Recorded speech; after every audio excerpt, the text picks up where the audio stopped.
Alrighty then, good morning, good evening, good afternoon, and welcome one and all. My name is Michael, I'm the Deadly Gamer, and welcome to Pathfinder 2nd Edition Gatewalkers, our epic and intrepid adventure featuring these wonderful and amazing Patreons who support the channel, keep the lights on, and allow me to do all these cool, wonderful, crazy, and amazing things. Guys, say hello to the folks at home. Hello. Hello, everyone. So Dag, there's got to be something different we can do for my model. Dag, there's got to be something we can. Never in a million years. Add a knife in your hand. This I is don't think I don't think I've been in a session with Nomad since this has happened. So Nomad, I'm a doll again. Noted. Yeah. I Continue, heard Dag. I was lamenting. But Keep going. the little arms. Oh Yep. my gosh.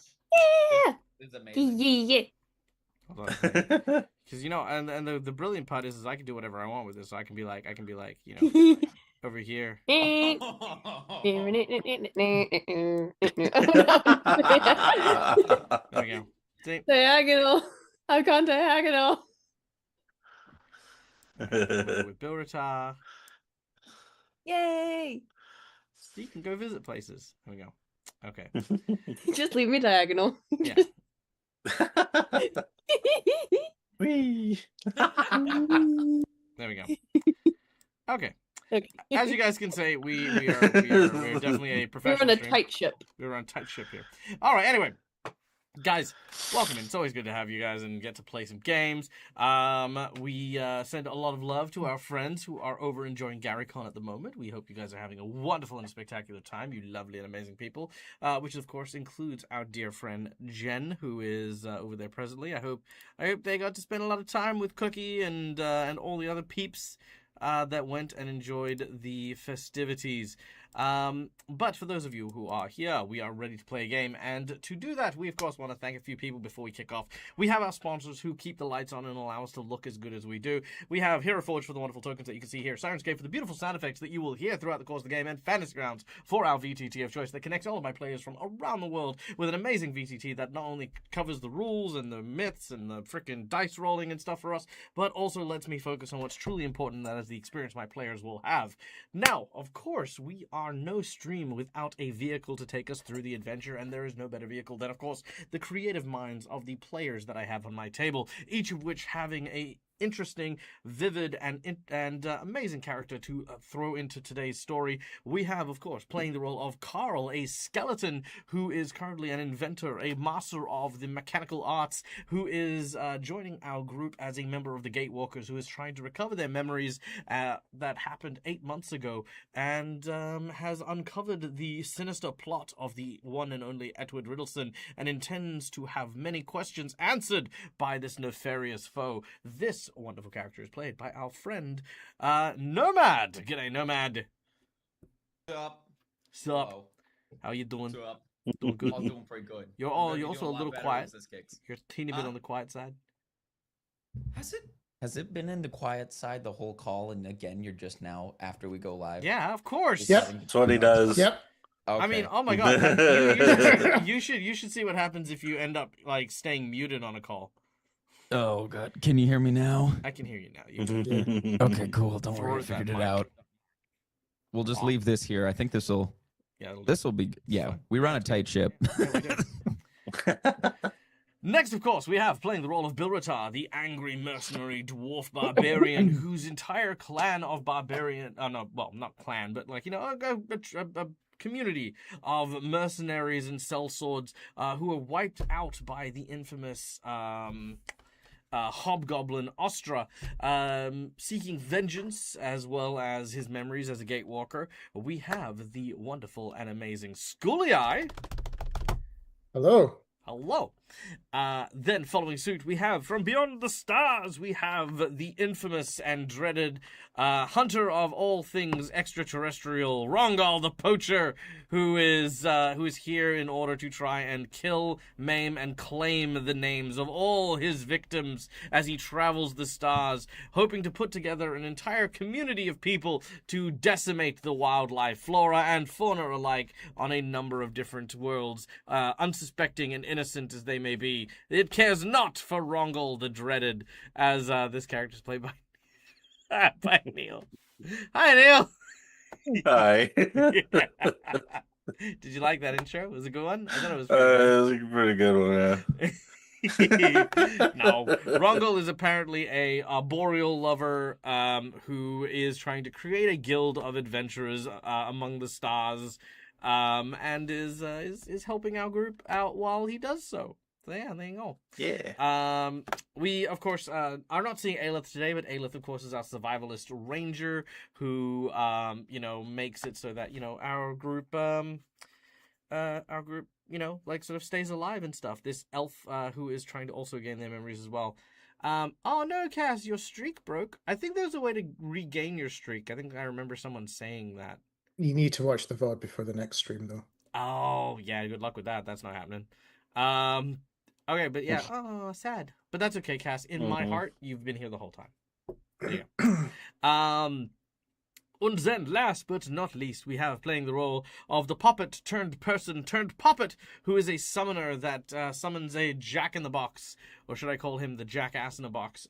He is this is a wonderful character with a psychotic toy, who is also trying to well, actually, no. I would say you're less trying to find your memories, and you're more trying to discover who you are now, now that, you're independent and on your own. I feel like, is that about right, Mac? Yeah. I think at this point it's much more looking forward. Yeah. And this cute little character is, of course, none other than Viv, played by our dear friend McBluff. Hi, Dag. How are you today? Hi, I'm good. I'm very excited for today, but of course, I'm zipping through our intro because I want to get into stuff. So, moving right along, we have a number of ways you can influence the game while we play. Now, first of all, I wanted to give it another announcement. You guys had an amazing run. This month's DAG survival check has been completed, so thank you so much to everyone who's helped achieve that DAG survival check. It's like I said, it's definitely helped out, especially this month, because there have been a couple of bigger expenses. But of course, that doesn't mean the challenge is over, because we have the DAG of Holding magic item. Now, we have added an extra thing to the DAG of Holding, but let's explain what this is. Every $100 that we make from this point on will provide a DAG of Holding item to the group in question. So whichever group manages to trigger the tick over from the $100 donation will receive a DAG of Holding item. This item will be a homebrew item that is inspired by my home games, things that you will not see on stream, things that you will not see broadcast or anything like that, and they will come with a little story. However, for this month, because we are trying to really push those DAG of Holding items, we are also going to be giving a custom secret menu item, secret fighting art, to a character in the group. The reason why we're going to be doing this is because why stop at giving people homebrew items and things that I've already made when I can make some homebrew stuff now? So that is what we're going to be doing. We're going to be adding a bunch of homebrew powers and homebrew abilities. So every DAG of Holding that we hit will give a character one of these items. Now, do we give it to one person per table? No. We are going to be giving, for every DAG of Holding we hit till the end of the month, we are going to be giving one person per table that secret fighting art. So, basically, if we hit $100, one person from every one of my games will get a secret fighting art. If we hit 200, that second person is going to get it. And if we manage to get, for some reason, $500 or $600 before the end of the month, everyone is going to get a homebrew secret fighting art by the end of it. So there you go. Unfortunately, this will be random, so bear that in mind. I will be rolling randomly to see who gets them. And of course, you can't get a second one until everyone else has at least one. So there you go. That is this month's special DAG of Holding. So there you go. But of course, if you don't have the money to donate, fret not, because there are a number of ways you can still play along with us at home. We have a number of different influences that you guys can have over the game. We have insight bonuses, wandering monsters, divine intervention, divine healing, wandering bosses. All of these are channel point rewards that you can use at any point in time. Subscribers, you earn channel points a little bit quicker. So hey, if you haven't subscribed, consider subscribing. And we run tons of games. It is not hard. And I know there are people lurking in my chat who say nothing in chat, who speak nothing of stuff. And I know who you are, because every time I'm about to wipe out Neil, I always get a fucking divine healing, which means I know you're watching. I know you're here, okay? Son of a bitch, you don't make that level of channel points without watching my shit. And I know you know who you are, too. You know exactly who you are, okay? And I know you're coming for me, and I'm onto you. Take a cross. Son of a bitch. Anyway. Just gonna have a quick drink here.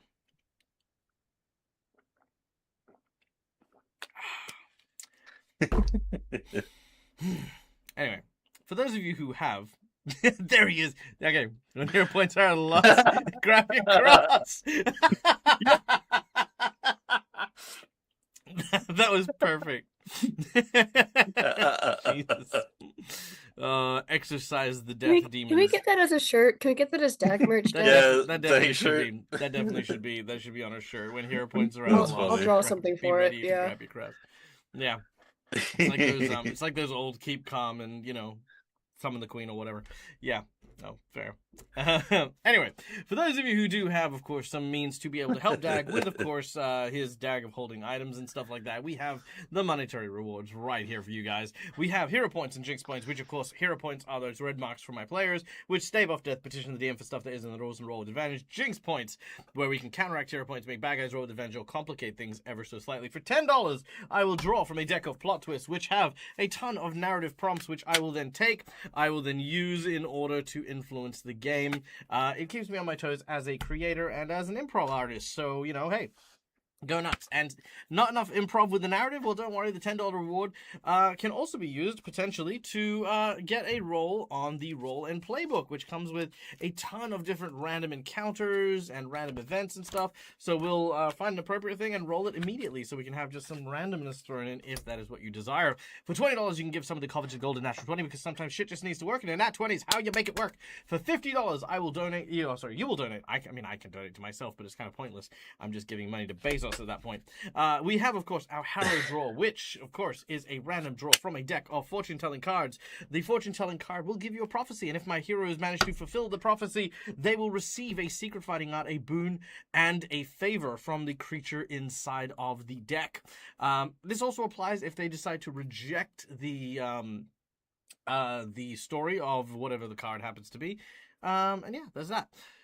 We then also, for the $50 donation, have the boss buff, where we exponentially increase the difficulty of the challenge, making things harder, faster, stronger. We throw in some nuns on a burning boss. A whole bunch of different stuff happens. Maybe Karen shows up and she wants to speak to the manager. Whatever happens, the boss buff is an exponential fuck you to my players, and that is what happens. We then have our $100 secret menu item, which for today is going to be, which is going to be a good one for today. Today, this is going to be it. Our heroes are going to be entering the end game after they finish in this location. This will take them on quite a long journey, and kind of like that whole, if you have anything to do, any last things you'd like to do, do it before you go into this sort of thing. This is where my players are at this point in time. The $100 secret menu item is going to be this. First of all, part 1 is going to be Ostra's reveal. The big reveal of Ostra. The secret he has been keeping since the start of the game. Ooh. The second reward shall be Rongal encountering someone who will help him on his quest to create an interplanetary guild. The third shall be a reward for Carl in the form of an NPC that will come for Carl in a bad way. An enemy the group has faced before who has a bone to pick with Carl. And last, but certainly not least, we will have one final encounter with the what were they called again? The mercenaries, the Mad Wolves, or the Smiling Wolves. Yeah, the Smiling Wolves. One last encounter with the Smiling Wolves in the northern reaches where our heroes are heading.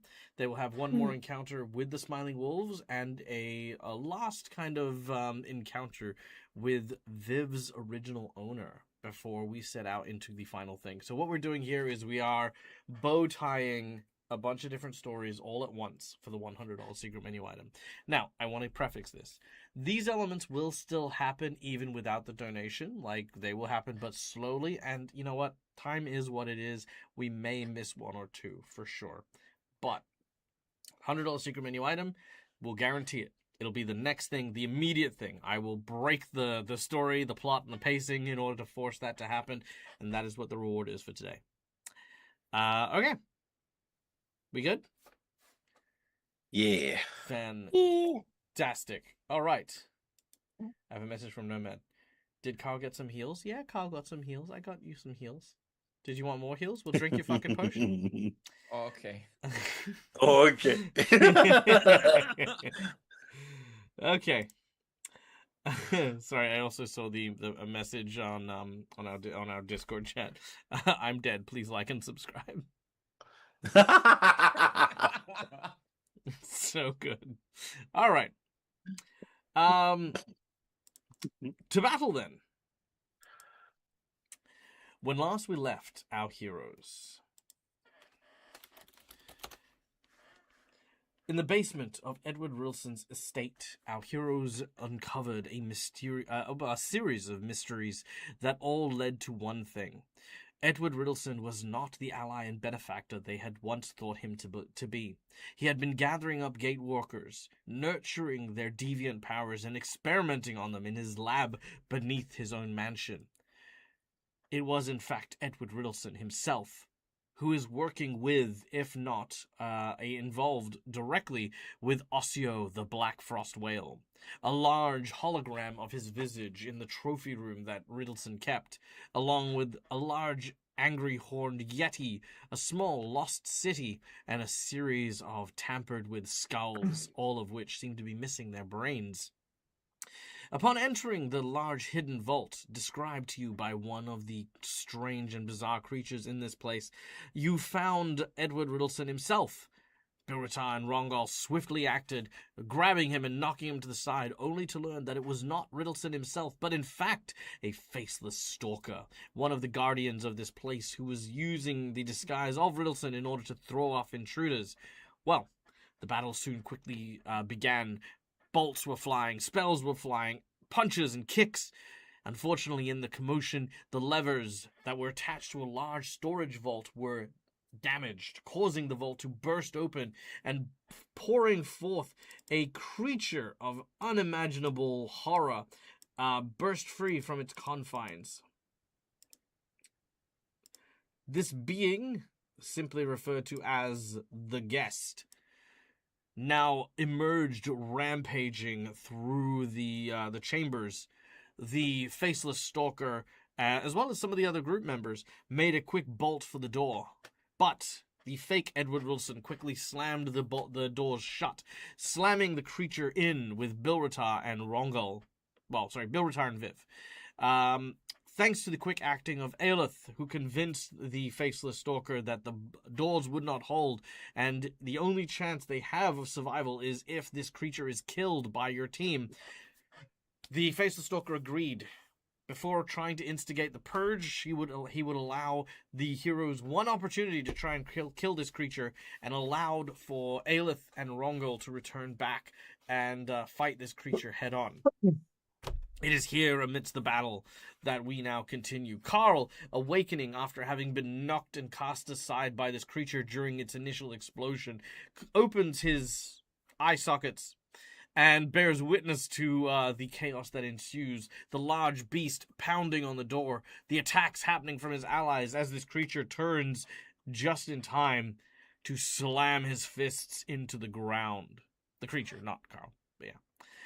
Also, Adam has given Carl a natural 20.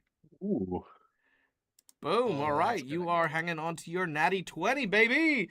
Thank you to our lovely friend Adam. Cheers. All right. Well, with that being said,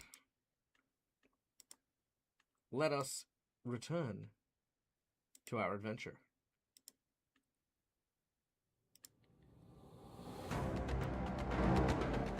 The bellowing of the large creature enhances. Painful bolts shoot through its body, causing it agony. enraging it further. Carl, as you come to, you watch as this creature, whose back is kind of turned to you, still sees you as several faces of more of these ape-like beasts sort of grow from various parts of its body.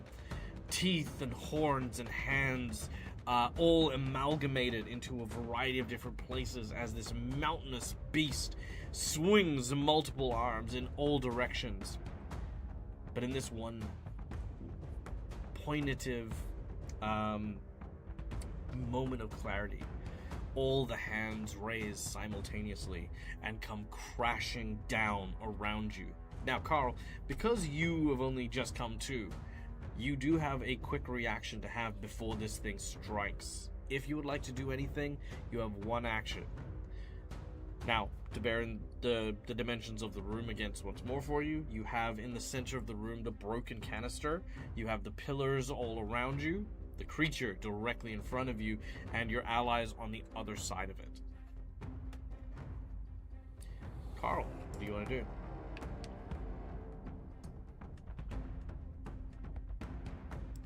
My initial reaction is run! So, is there... Carl's gonna try to... Wait, how tall is this thing? I can't jump over it, can I? This thing is 15 foot tall. There is a 5-foot clearance above it. It would be a pretty hard check to do, for sure. Can I get around the pillars and the chains, run to the south if I'm looking on the map here? Yeah, Can I absolutely. actually Like I said, that large circular bit is no longer there. It has been literally okay. exploded outwards.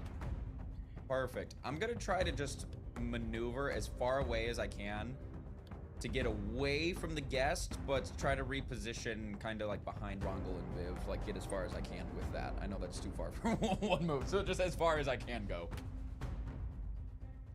You can get to about there. Perfect. All right. You do, however, manage to narrowly avoid notice as this creature has raised its fists up. But then, as you yell, run! It is a little too late as the fists come crashing down into the ground. As it does so, there is this large sliding as the ground shakes and erupts as cracks and fissures appear around the feet of everyone within 10 foot. Carl, you are just outside of that range, but I need everyone else to make me a reflex save as the earth shatters from the weight. All right. Really quick question: is this a concentrate, manipulate, or move? Concentrate? No. Manipulate? No. Move? No. It's a strike. Okay. I'm gonna use a hero point. Well, let's see what everyone It else is a gets first, strike, then but yes. I think you said it affects my saves, so I have to save, so I can't actually use my bell then. Reflex. It's also not targeting you, yeah. Yeah. Well, it's not targeting one of them, but or me. Yeah. 23. Well, Viv, I think we're setting the standard today. All right. Yeah. 26 is the DC, so that is 2 fumbles and a miss. So, Bill, are you going to use a hero point? I don't have any. Oh, no. Great. Viv. Oh no! Yeah, let me do that. Let me do that real quick. All right, hero point it is. Dak. Oh So no. that was Uh-oh. another D20, isn't it? It is indeed. But before you, don't roll it just yet. We're going to hold on to that one for a second. Yeah. Okay, first of all, Christina has given an inspiration roll to Bill. Mhm. So, Bill, you would get a reroll. However, I'm going to ask Christina, before we get into that, do you want to give that to Viv? The reason I am asking is because regardless, Viv is about to make another roll, like another D20 roll, and if Viv rolls a natural 1 again, Viv will be TKO'd. That's an instant death. Because in this game we have a home rule, which is 3 nat 20s in a row is an insta kill on someone, 3 nat 1s in a row is an instant death. If you use the inspiration, it'll give Viv 2 rolls, and so long as Viv manages to evade one of those with a natural 1, basically the only way she'll die is if she rolls 2 nat 1s with the reroll. Okay, Christina has vouched for Viv. So, Vivitar, unfortunately, you are going to cop your critical hit. That's Viv, fine. Yes. roll with advantage, if you'd be so kind. So, it's another Yay. reflex save. I'll do it one at a time. Okay, thank God. Okay, so you're good. You're good. Well, I mean, you're not Yeah. good. You're still going to, you know. I'm gonna get my shit kicked in. Wait, Yeah. I just want to see what the other one is, just to see if. Okay, we're good. We're good. We're Okay, so we're hang so on. good. So 15 plus 12 is 27. No, those are the D20 rolls. Just the. No, you don't know. You know, you're making reflex saves. Yeah, Because you you got said to just- reroll on your no. reflex saves. yeah. And because you used a hero point, it's at advantage. I thought this was for the D20 roll. That's just like see if I got another net one. I thought that No, was. you don't need to do that if you've got an inspiration. Inspirations take, No, take priority. because But that's okay. yeah, In because either Christina case- made you reroll your reflex save. Yeah. In either case, you have managed to actually save against this attack. Meaning, number one, you are not knocked prone, and you also do not. Well, you take half damage on this. So this is 8d6 points of bludgeoning damage. Ooh. What would 23 have been? A failure. Failure or success? A failure. Ooh. Okay. So, that is 32 points of damage is the base, which brings us to 16 points of damage to Viv, 32 damage to Rongol, and Rongol, you are prone as you are knocked down. And Ouch. Bilratar. Bilratar goes unconscious as a stray pebble strikes his temple. That's fair. Ouch. Okay. Bilratar is unconscious and dying. All right. Actually, you should be dying too, I think, because it's a crit. Crit failed. Yeah. All right. I'm also going to say that just because Jen is not here today, Jen is unconscious but not dying, as Aelith is knocked into the wall, where she collapses behind there. Okay. That was the creature kicking us off, which then brings us to Rongol. Alright. I just say, oh my god, seeing the Bilratar goes down. I'm gonna yell, does anyone got wrong? Or, does anyone got Bilratar? I can get him. I can help him. You got him? Okay. I don't know, in which case I'm gonna focus on the creature then. I think I'm gonna try and do what I did before, so that when Viv gets Bill up, at least I could potentially help Bill with flanking it. I'm gonna try and slip underneath it like I did before. You're currently prone. Oh, right. The area is I also will difficult terrain, so you would be moving at a quarter speed. Okay. Have we seen if it's had opportunity attacks before? It has. Yeah. Okay. So even standing up could possibly get me attacked. That is the thing. Does opportunity attack happen on my stand?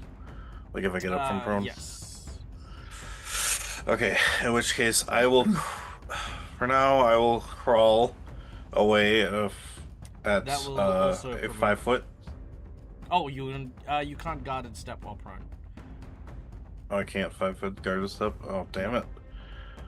Oh my god. This is so broken. Alright. You know what? Oh.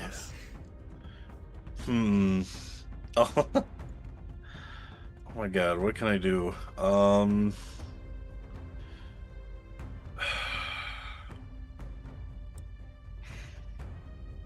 Can I still cast spells while prone?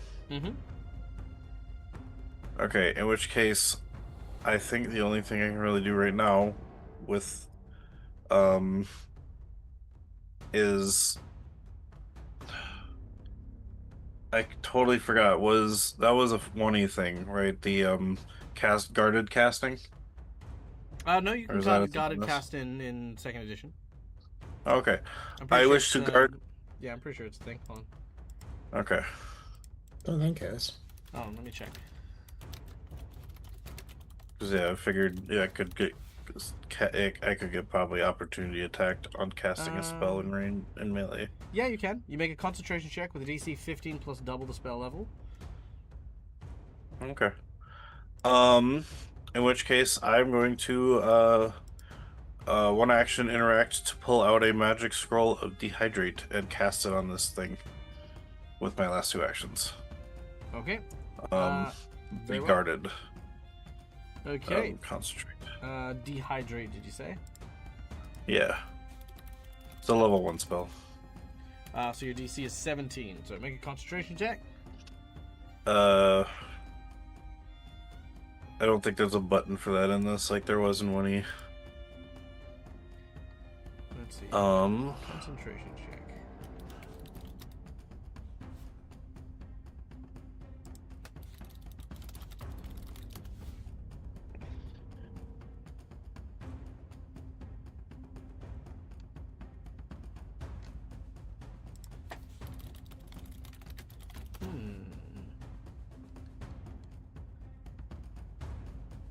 That's interesting.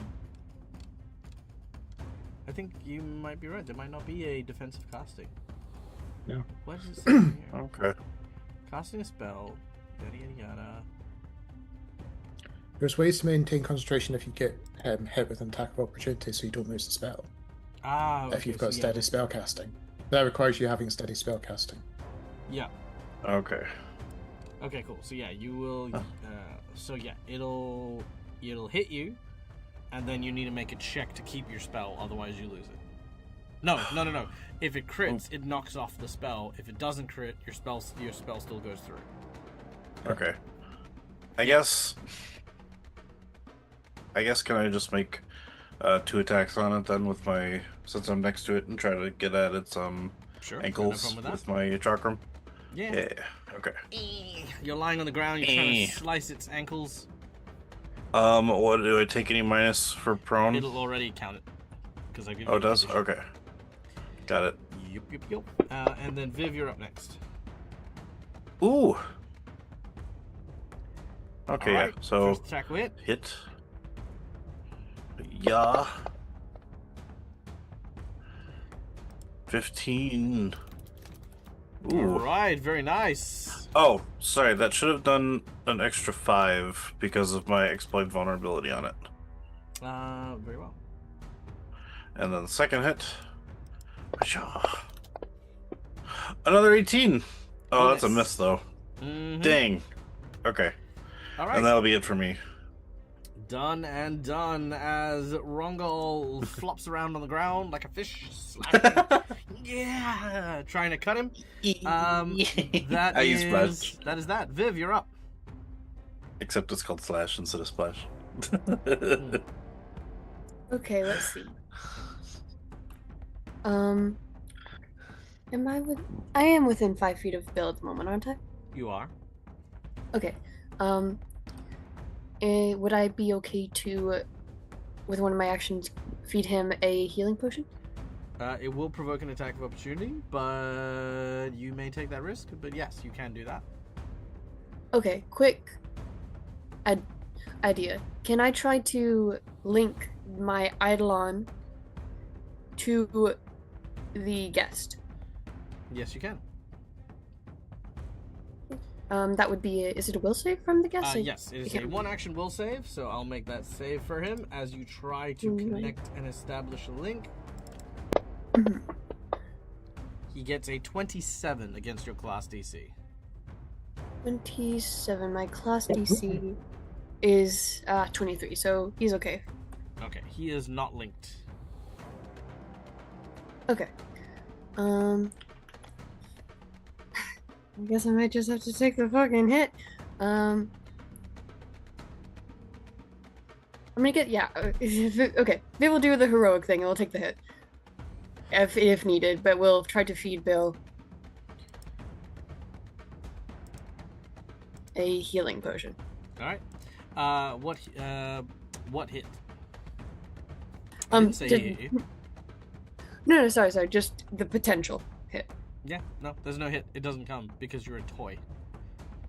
Great.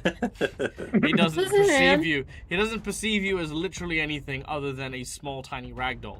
He is not going to expend the full force of his massive gorilla body on a doll. I don't know, man. Elephants get scared of mice. So- I don't know if that was a fucking thing. It was like, ah! Okay. So you run This over to thing's Bill afraid Ratar. of fluff. Yeah, you run over to Bill Ratar and you feed Bill Ratar a potion. This potion, however, seems to be incredibly potent, as it seems to be one of the very rare full rest potions that Dag has sometimes. So, Bill, thanks to the divine healing of Cross the Streams, you heal to max hit points and are under the effects of a full rest, having now fully recovered. You are under the effect of no conditions, meaning you're dying, wounded, and, well, everything except for prone, because you are still just lying down, has now been removed from you. As Bill looks at the Hi, Bill. was it? It's almost like a woven face. Yeah, it's just a little poppy. Basically, I think they just have to be on your chest, trying to like. They're not very strong, so they're having to like balance the healing potion on top of you. Yep. Hi, Bill. Good job. Good job. Thank you. Is it dead yet? Nope. One final Bill. action. Yes, I will. It's What was that? What the fuck was that? starts slapping its leg. I will tell my Eidolon to strike. The Eidolon goes up to Bill Ratar and goes, Kah! Yeah, thank you. Thank you for understanding my intent. Thank you, Doug. Yeah. So You said helpful. strike. You're so fucking helpful. For some reason, Fantasy Grounds doesn't level your Eidolon with you, so I'm gonna just have to do this manually. Sure, by all means. It should level it manually. That's fine. No, it's weird because it says that it's an Eidolon level 7, but it doesn't have any of the stat boosts befitting of a level 7 Eidolon. What's your attack value? For the Eidolon, Yeah. No, for you. it should be. Oh, for me, it is Plus just like for a 14. basic strike.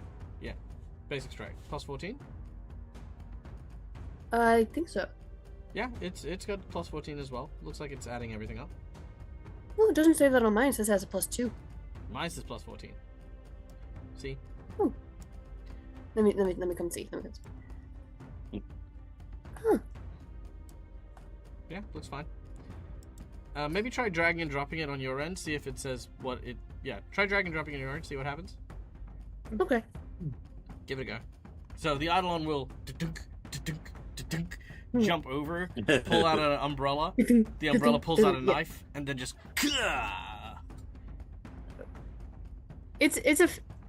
Yeah, sure. There's not the weapon is. Okay, this is weird. I'm just gonna strike. I'm just gonna try. It's a slam attack. You know, when you're talking about an imaginary creature, it could be anything. Yeah, there you go. So plus 29. Wait, why plus 29? What? Huh? What's going on? Did you change the... Oh, I did. Yeah, that's my fault. I'm sorry.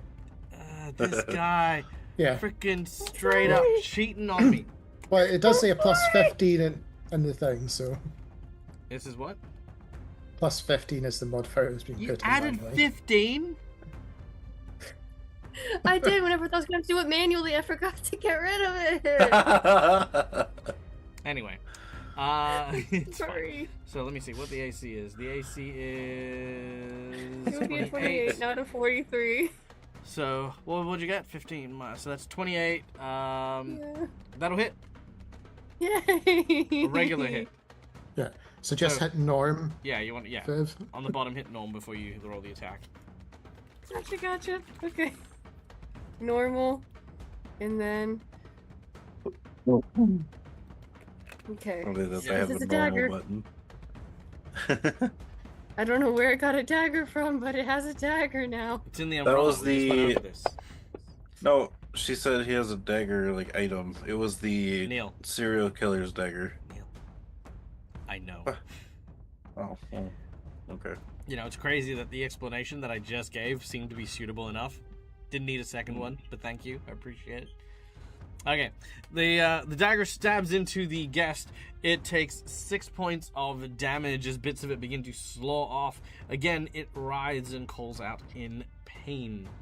Now 6 damage compared to the 15. All right, it is gonna try and whop the Eidolon and our friend Rongol. And now Rongol, you did enough damage that you have bothered it, so it is gonna use its attacks to hit you. All right, now I will ring the bell as a reaction.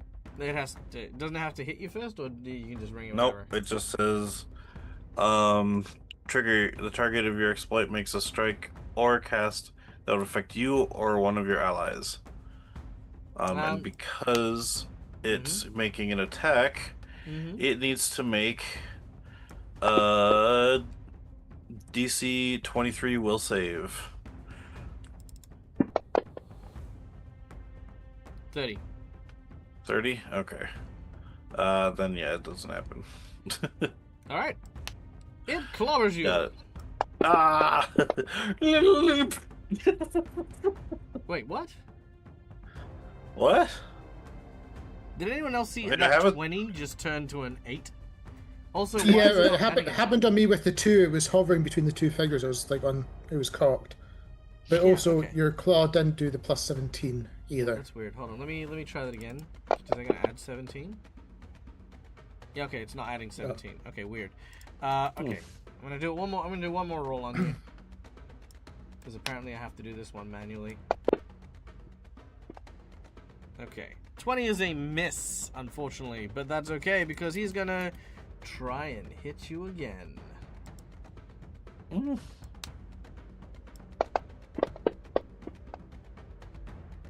Ooh, another miss. Angered and frustrated, it begins to beat on its chest. As it does so, Bilratar, you're going to be affected by this, maybe. Yes, Oh, yeah. definitely. Ooh. Failure. At least Alright. that isn't Bill, a second one. you are frightened too. As your Oh, mind that's begins to slip. You no longer find yourself here in this place, but instead find yourself in a far and distant icy land. You can see that there is a dog sled that has a large, sort of massive cargo crate kind of like area behind it. You hear like the sounds of roaring coming from a cave, roaring that sounds very similar to the creature in front of you. As you are in this frigid and snowy wasteland, you are in battle. You are fighting tooth and nail against what looks to be a massive creature. Specifically, this beast. Whoa.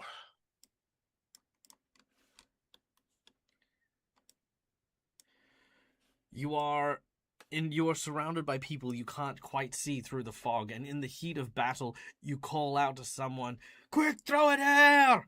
As somebody throws you some rope. You hurl the rope in their direction, and it's attached to like this bear trap-like device that snaps shut. "We got it! Your stupid thing fucking worked!" And you pull tightly against its arm as its arm falls downwards. It roars at you as it then lifts you up and tries to hurl you, but an ally from behind grabs you by the waist and holds you down. You hear a voice saying, "Hold on, Bilratar! Don't let go!" You hang on, your arms burning, the friction from the rope slowly tearing through your gloves, and this memory hits you like a ton of bricks. And as you come back to this space, you are shaken. Oh, you are, shaken, but yeah, you're frightened too, but, shaken. Which is interesting because I've got a dark folding item from a previous thing. The Cuirass of Bravery. The ability to transfer the frightened condition to bonus to attack and gain temporary hit points for each frightened level. Oh, nice! Look, you may do so. As your cuirass does its work, that fear is turned into pure strength as you feel your vitality growing. But that is the last of the actions. Actually, no, sorry, it does have one more action. It is going to, because that was a free action. It is going to smack the Eidolon with its last action. Fair enough. Okay, here we go. Last action. Eidolon! Let's see what you got, baby. Boom! A solid hit.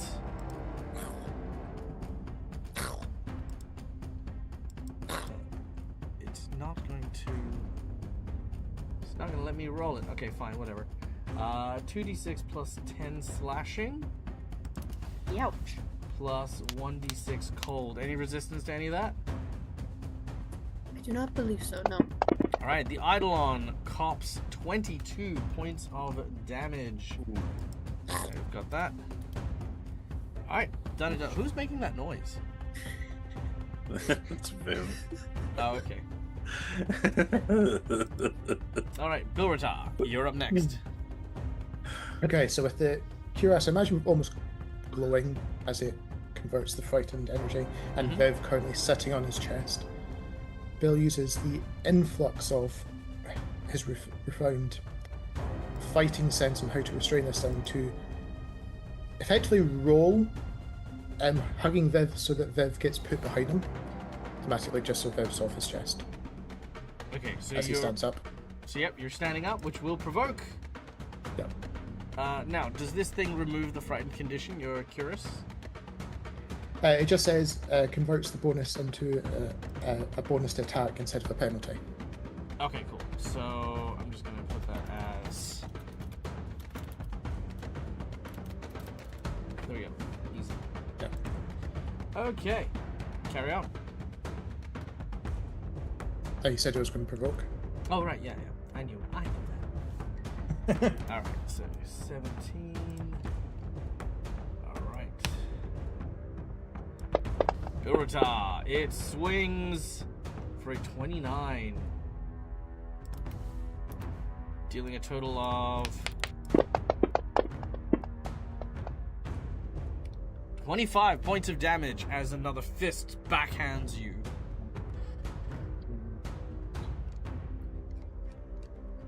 Alright. Now, question. These chains, because obviously the pins came out, is it a case of they're out from the tank or out from the column? Out from the tank, still attached to the column.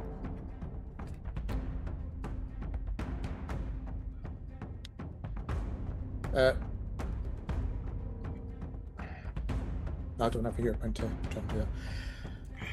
Very well. Sorry, I was just thinking of crazy stuff to do. But, in which case, Bill will You just can try still try to. crazy stuff without hero points. Very well.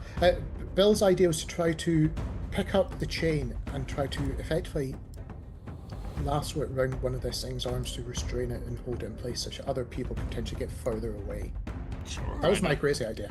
No, I don't mind that. All right. Make an athletics check. It's going to take you one action to grab onto the chain, but as you do so, you are now going to try and wrap it around one of the limbs. All right, 25. Your target number for that is 31. Unfortunate. You still have the chain, but as you try to grab onto it, it just moves out of its way. Despite its size, it is actually quite nimble.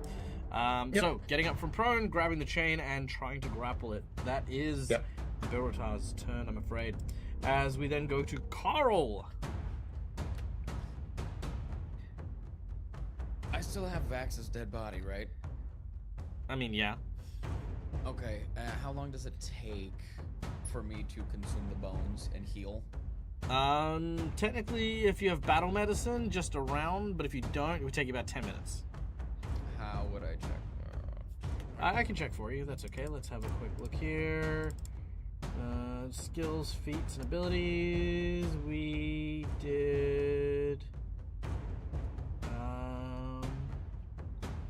We did not give that to you. So yeah, it will take you 10 minutes to consume that. However, you do have 3 potions. The greater healing ones. For you, it's the greater unlife potions.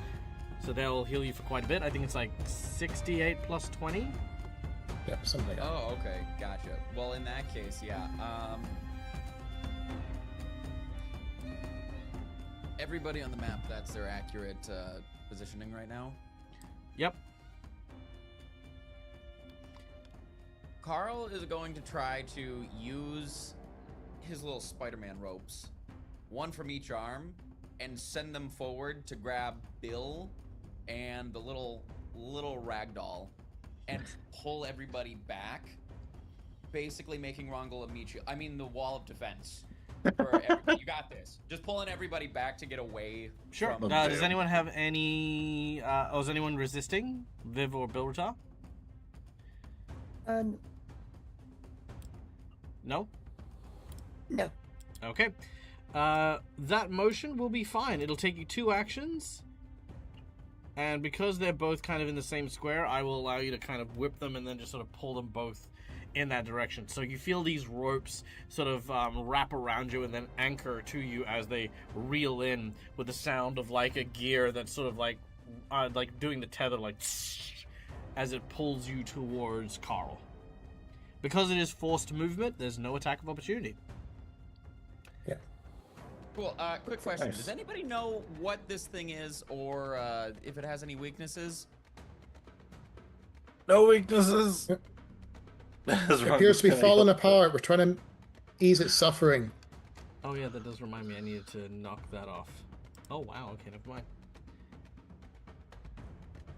All right. Bill, I saw you go for the chains. Do we want to try to tie this thing up, or do we want to just try to detonate it? That was my attempt to hold it in place so people could get away. Clearly, you've got people away for me. I don't know what it is, but As Bell I looks do down know his what hands, people- he's got the faint memory of the chain being pulled through his hands. Almost a reverberation of that memory again. Hmm. Can I drink that potion with my last action? I think I got that one more. Yeah, not a problem. So 68 plus 20, you will heal.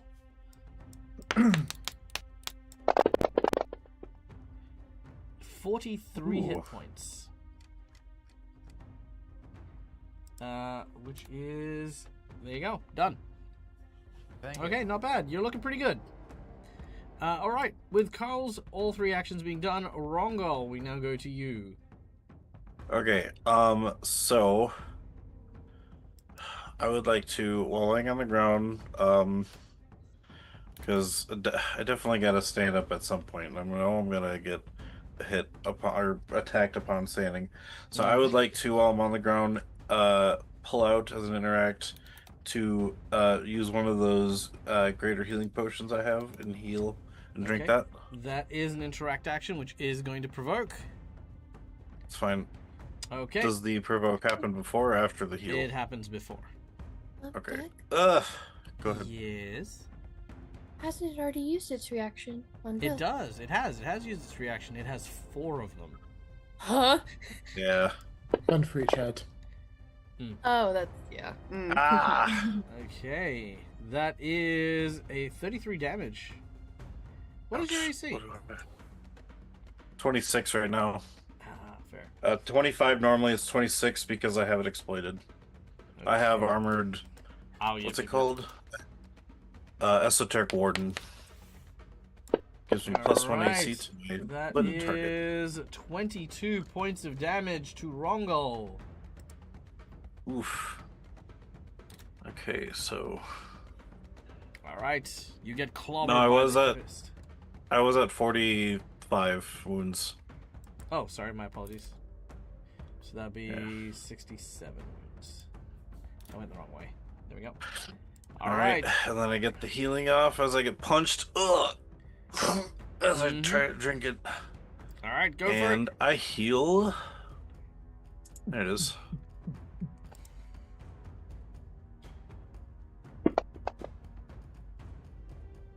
$45 points of healing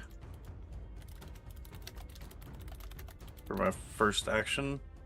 All right, then I will stand up as I'm getting pummeled upon standing up, I assume.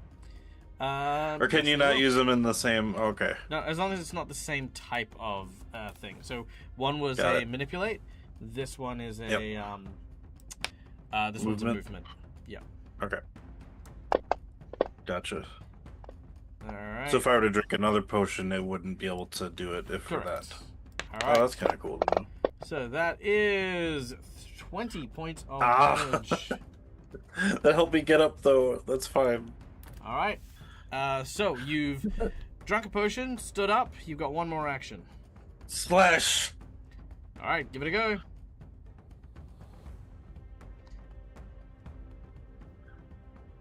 Yeah, come on.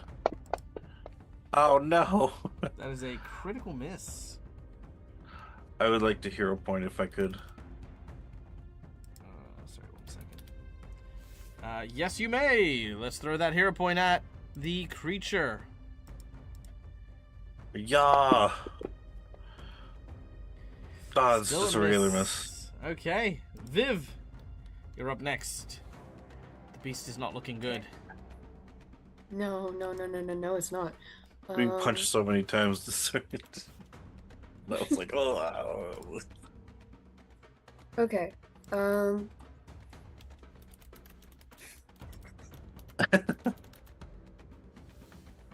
Which one do I do first? Okay. Everything's going great. Everything's so good. I'm having a good time. Okay, I will cast a... I don't want to do anything flashy because we're just trying to put this thing out of misery. So nothing too flashy. I'm going to do a face bolt at this guest. Nothing flashy. I'm just gonna conjure the spirits of elemental force in order to create this chaotic maelstrom of energy made out of arcane weave and throw it across the place. Just something simple. Yeah, that. Yeah, that. It's like when you go over to your parents, like, oh yeah, I made a little something, and it's like a 12-course meal. Yeah, that. I could also. It's either that or chromatic ray. I think one of them is a bit less flashy. I feel like they're both the same amount of flashy. One's just a ball. I promise you, chromatic ray is flashier. If you say so. All right. Would you rather I do chromatic ray? I mean, hey, it's up to you. Do you think? Okay. I mean, I'd rather you miss. What? What? What? I didn't say nothing. You didn't say anything? Okay, that's great, Dag. I didn't say nothing. You didn't say nothing. Okay, great. Now you're making me doubt myself, but I'm trying. This is not what I need right now, Dag. What do I do now? Thanks. Don't worry, Mac. I feel your pain. Go with your first instinct. It's always the right. I don't know what my first instinct is anymore, Dag. It was the chromatic Blast orb. him. It was the what? Prismatic orb. No, it wasn't. Totally was. It was face bolt, Dag. Yeah, that one. Same thing. Dag, I swear to God. Look, I fire will the fly magic. That's all it Yes, is. I'm flying the magic. I'm gonna. It doesn't do shit, Oh. okay? Critical miss. Oh no. All right. See, all this time meant for nothing. See, told you. I told you were gonna miss. Okay. All right. Roll me a D100, please. I hate you so much. Oh. Oh. Do it. Roll me a D100. I want to see what Yeah, happens. sure, Dag. I'd be happy to do that for Thank you. you. I'd be so fucking happy to do that for you. 83. 83. You cast the spell, but nothing happens. It's okay. Everyone has off days. That's not Great. me giving you encouragement. That's just what the book says. I am so glad we Is it spent really so every- much time on this. See? I am so glad we spent so much time on this. Okay. Well, what do you want to do now? You got one more action. Everything. I'll drink a fucking healing potion because you're fucking beating the shit out of me. All right. You drink the healing Everybody potion. beat the shit out of me. All right. And the Eidolon is still over there, and I can't fucking get him away because he's gonna have a fucking reaction on him. So what the fuck do you want me to do about That's this? true. shit? He only had one reaction left. All right. Because You said he had more! yeah, he used 3. He used 1 in the previous round, then 2 on Neil. Yeah. I'm counting. I hate you so much! I despise you distance. Wait, how's Alright. that hit? Like that.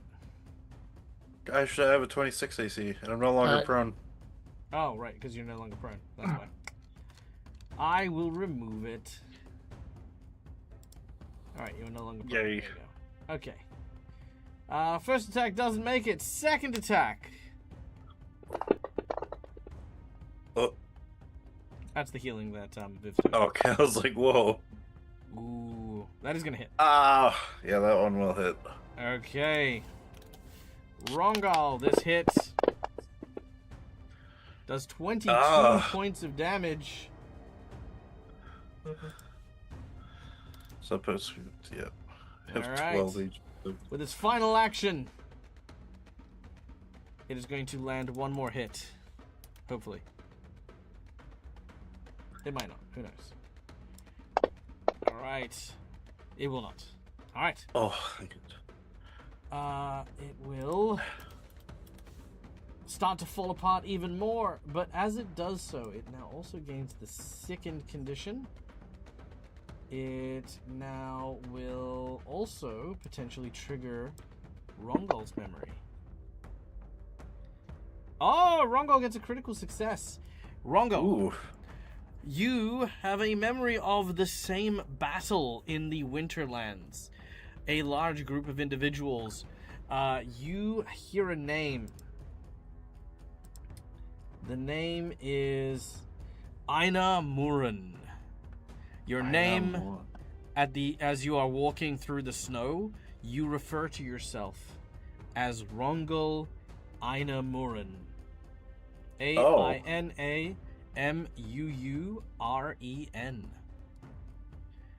Well, I need another page for knowledge stuff. Okay, sorry, say that again? No. Oh. Aina Murin. Ainamuuren. That is your name. R-E-N. Aina Murin. Okay.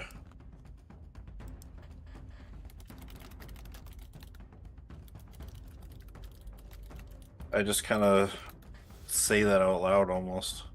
Like I just say, Aina Murin. Like, and I kind of look around like that feels familiar. It's not familiar. It's your name. Oh. No, okay. I just think about it like that was my name. Alright. What? The creature breathes heavily. It is barely hanging on. Most of it is now skeleton as we go to Bilritar. Okay, but Belritar, having seen Rongo get pummeled while staying in this thing's face, since, if Neil is okay with it, I would like to reposition Rongo to the side. Yeah, I'm okay with it. Over here. Yeah. Just pull him What? out as safe. You just like, Aina Murin. What? Yep. Perfect. Thank you. And then, just because obviously this entire place has been all about harnessing our deviant abilities, Bill's hands glow and a beam is just going to go try and go right through the middle of this creature. I'm going to use the two action Ooh. of my blasting beams, Cut it in half. Go for it. which is a reflex save on hit. Oh. He takes half Oh, damage. half damage. So he takes that. And that will obliterate Whoa. the creature. Oh, and I backlash. Ooh. All right. What is your backlash? Jesus, squish. All right. What is your backlash effect? Sorry, because it's the white on white text. Oh yeah, I remember. My backlash. I take damage equal to my level as the energy fires through my arms and my body. All right. So as you fire This this gets out, right. cracks and fissures begin to appear in your flesh with red hot burning light that glows underneath it. Your skin carbonizes as you fire this attack on both of your Ouch. arms.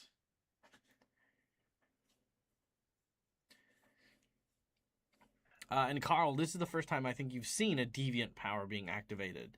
Like you've got like some of the others who are more internal, like Rongol's, who is like fast Oh, healing, yeah. which you don't really get to see. Well, But this is the first time you've you're seen my actually arm seeing the grow. back. I'm pretty sure I used my like Titan arm once. Maybe. But that you could just didn't. be But you haven't big muscle. backlashed. Yeah, true. Yeah. So Carl, this is the first backlash you're witnessing. All right. And with that, the creature is dead. I'm gonna saunter over to the door and telepathically reach out to the fake. Rongo, And just say, Rongo, sorry. take a moment, breathe, I'm- enjoy the point you're in before moving, or at least allow Okay. the others to talk or interact. You all had these very prolific visions, story-related visions that you may want to do before you move the entire scene on. Sorry. It's okay. Just Yeah. it's okay to Yep. Enjoy a moment, to actually have a time to go, yeah, we fucking did it, we didn't die. Enjoy those moments. Yeah, Okay? yeah. Otherwise you're gonna like burn yourself out, like just going from event to event to event to event to event. Yeah, You know. yeah. Okay. Sorry. Yeah. Rongo will just say, Ina Morin, as he kind of looks to the group. What? Are you okay? Did it hit your head? A lot. That was my name. Sorry? I saw a vision of me fighting something big. Did it look like the creature, the vision creature? Did it look something like what we fought just now? Did Or you was not it see the just... picture from earlier? I can show you again. I Hold on. did. I just, well, okay, yeah. It was that same creature. No. And not the one in that we were fighting, but yeah. It's this creature. There are similarities. It has the ape face, it has the horns and stuff like that. Okay. I mean, without trying to give a ton of stuff away, it would look like what a fucked up clone of that creature would have looked like if it had like mutated and didn't get made right. Yeah. That's kind of, it's got all the properties of it, but it does bear a similarity, though not the same kind of look, to the Yeti-like creature in the previous room, the trophy room. Yeah, okay. Are you talking about your last name? You keep changing your last name. No, that's... No, my last name is Bjorn. I changed my last name. I changed my name to match the creature, the strongest creature that I fight. But Wait, so your name's not Rongo? no, it is. It's Rongol. And then the last strongest thing we fought with was Cerberus, so it would have been Cerberus Bjorn. So who's Bjorn? My last name. But you changed your I last just name. I add the creatures that I fought to my last name. Oh, okay. Yeah. Okay, I'm with you. And so if I fight something stronger, it goes from being Cerberus to whatever the next stronger thing, which would have been this. No, but it But would we have been don't have a name for isn't it. it Cerberus Bjorn? It would have been Cerberus Bjorn, yeah, because it was the Cerberus that Yeah, we fought. The Cerberus pig. Bjorn. Okay, cool. So your last name is Cerberus Bjorn. Yeah. So it's Rongul Cerberus Bjorn. Okay. You also know what Bjorn means, right? Yeah, it's bear. Yeah. Okay, cool. Yep. Bear. But no, I remembered a name that I guess once went by. I'm not entirely sure. You don't remember the name. Well, you do now. Now it feels like deja vu. Feels Yeah. very familiar. Was it something from the gate, maybe? Maybe you fought Maybe. a creature called that. In I the remember gate. seeing a giant green troll-looking creature with horns, big arms. At that, Bill looks at him strange. You weren't trying to restrain it with chains and traps, were you? Was I? Michael? No, your vision was after you'd captured or defeated the creature. Okay. No, mine, in my vision, we had captured / defeated it. Wait, Think you lucked out then? Did you all meet before? No. I like to No. be able to just squint. Oop. I like to be able to squint and just. No, I don't think so. I'm sure I'd remember seeing his mug before we met up. And Carl at this point is just walking out from behind the group, just like, well, hey, who's to say? You know, a lot of people, I go through a lot of changes. Who's to say? As he's saying this, he grabs what's left of Vax and starts stripping the bones, stripping the flesh off the bones, in hopes of adding it to his personal self. Just to, kind of modify himself. He's like, make a lot of changes, go through a lot of different phases. Become a lot of different people, You know, Kyle, are you okay? Right? Oh yeah, I'm doing great. I've just been carrying this thing around for a while. He was a good friend, and Yeah, I thought we were going to, lay him to rest peacefully. Why are you desecrating his body? Oh no. Oh yeah. At this point, Carl hopped out of his suit, skeleton, mask off. Like, no. This is fine. He would want this. You remember how he would chat with ghosts? Another skeleton friend? Oh And yeah. I thought one was enough. Didn't you have flesh before? Oh yeah, that was that little slug thing. What was the guy's name? The sniper. Oh, Ostra. Ostra. Yeah, remember Ostra got that little sewage parasite out. That thing was controlling my mind for like. I don't remember you having a parasite in you. Unless you did say it earlier, but. Last thing I remember was I came to. We fought a big 3-headed boar. It was. You watch as he removes part of the spine still attached to the skull. It was a fun time, I didn't really know what happened. I kind of just came to, and then we had that big battle, and yeah, he's just kind of outfitting Vax's skeleton into his own now. But now I've got a nice track record, Nice track record. Just coming to, fighting some crazy monsters. I didn't think it would become a pattern, but somehow this is, Well, you've Ruggle consumed... looks to Viv and Pilatar and just says, did Arseni do this too? He does. Bella at this point is probably looking over at Aelith, making sure she's still unconscious, because he knew he knew that she personally had issues with this. He was always on the fence, but Aelith was always very against it. So he's just making sure Aelith stays unconscious throughout the entirety of that. Carl, you healed the 7 hit points of damage, but the corpse is now consumed. Okay, thank you. That's fair. But just clarification for visual aesthetics, in Carl's full skeleton, not in the mech with the suit, but just yeah. You're not walking around like a giant necro-boned kind of robot. He's got twice as many ribs. Yeah. So for aesthetic wise, and this is the way that I homebrew my aesthetic for this ability that undead have, because skeletons need to consume bones in order to heal themselves. You would actually grind the bones into a calcium paste, which you would then use to repair all of your stuff. So you're not just sort of taking a femur and sticking it into your skull and going, cool, I'm fixed. You're actually grinding, heating it up, cleaning it, grinding it, turning it into basically a type of grave soil cement that you are then using to patch up your bones and stuff like that, which heal you effectively. Gotcha. So cool. So not a problem at all. Good friend in life and in death. Now he's always with me. And besides, he used to chat with ghosts anyways, so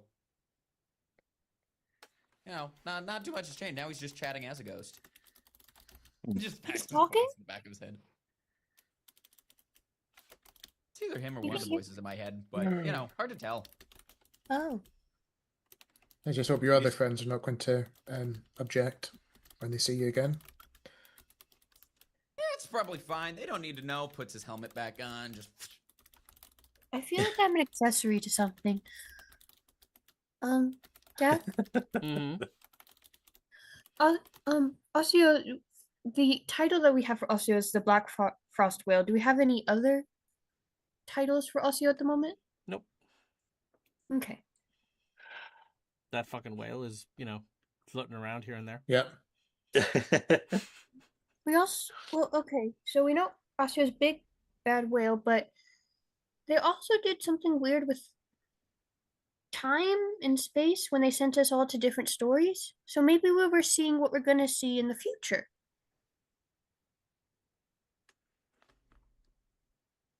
But it feels like deja vu. I don't remember seeing anything myself. But Bill, do you think the guest is resting now? You look at the smoldering Yeah. corpse of the giant ape-like creature. It is definitely. I Not hope moving. so. Yeah, I hope Are so. there any bones to grab? Yeah. Yeah, I think he's resting well. Carl walks over and just grabs a couple bones, just puts them in his storage. Yeah. You know, The just, flesh you is know. all melted off and stuff like that. But yeah. Mm-hmm. It's probably Right. about this point that Bill will look at Rongo saying, "How long did we have before that guy was supposed to incinerate?" Engaging purge mode. Yeah. Wait. I'll run up. That's at this point. Then I will run over to the door, Alright. and to get as close as I can within mind range, Mhm. and then try to connect with the fake, um, Dr. Riddleson. And be Okay. like, wait. We have killed it. He Let waits us a out, few moments. please. He looks at the button. It says incinerate, and it says open. Incinerate, open. Incinerate, open. He looks at you. Flips a coin. He opens the door. All right. The three large vault doors open up, Ugh. and the fake Edward Riddleson is on the other side. Oh, Is the creature dead? in pieces and smoldering. He looks to somebody else. Is the creature dead? I'd say What? so. Carl's just pulling his bones out of the pile.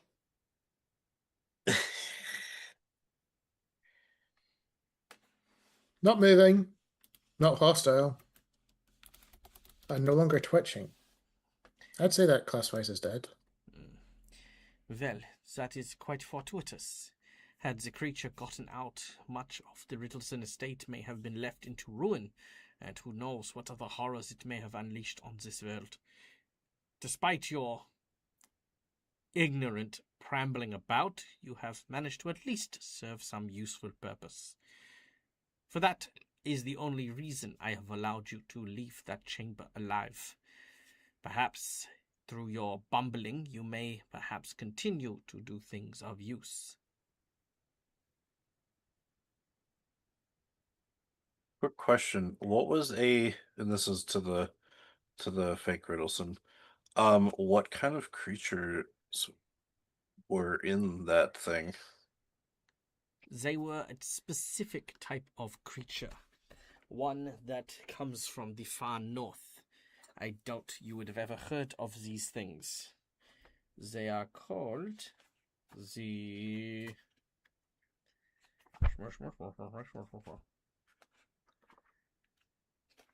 There is a name, and it's a good name too.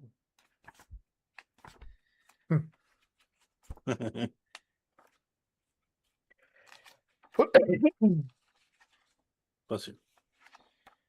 They are called the Salmon Car.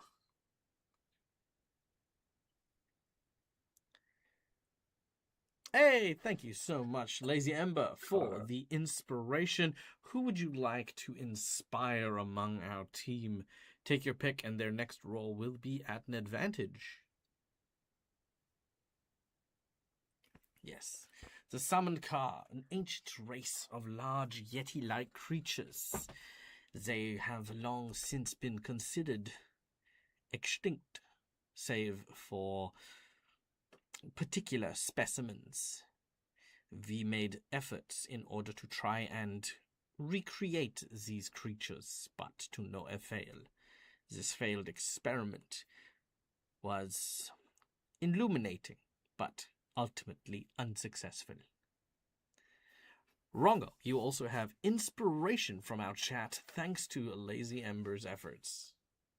Thank you.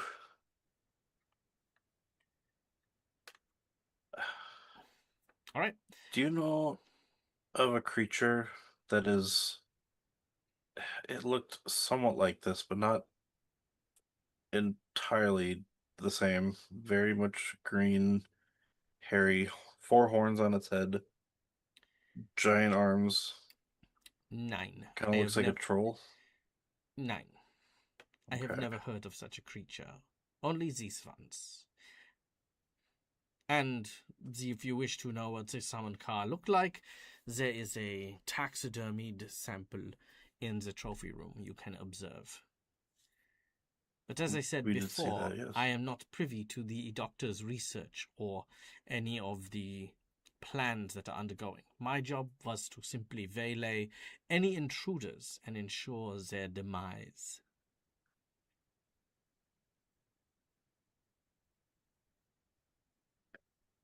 So I guess we don't mention being down here, you don't mention seeing us.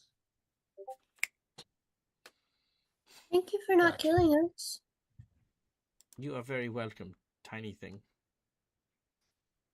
Yeah, I met another faceless stalker once, but they weren't really as nice as you. Thank you. Yeah. Carl, you had something to say? Yeah, I was just gonna ask if I could walk over to Bill really quick and just have a little side conversation while this thing was going, as to not potentially piss off the fake Riddleson.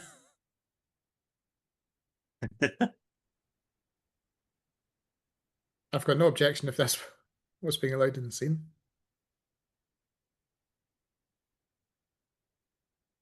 Yeah, no, perfectly fine. Yep. All right. Okay, cool. I just want to make sure that wasn't gonna derail or alert suspicion. Okay. No. So Carl's just over to Bill, trying to keep it down. Is there a reason we're trusting the fake Riddleson? I might have hit my head here, but last I saw, he was being slammed up against a wall. Then the door just got locked. A big old monster fight. Why are we trusting him right now? Well, when the levers got put out of place when I got my ass pulled over the back of them, he tried to reset them to try and keep the creature restrained. He was panicking and wanted out. Viv and myself didn't get out fast enough before the doors slammed shut. The rest of them did. Aelith made a deal with him. So the fact we he's opened up the don't- doors again means he's trustworthy enough till he's uphold his deals. Are we not concerned about any of the other stuff that he's doing down here, though, or any of the stuff that Riddleson might be experimenting on or looking into when it comes to the other Gatewalkers, like the rest of my crew being locked up in that cell that we found on the way in here? Well, if we can get your friends out, then the rest of the answers are really with the boss, not with the lackey.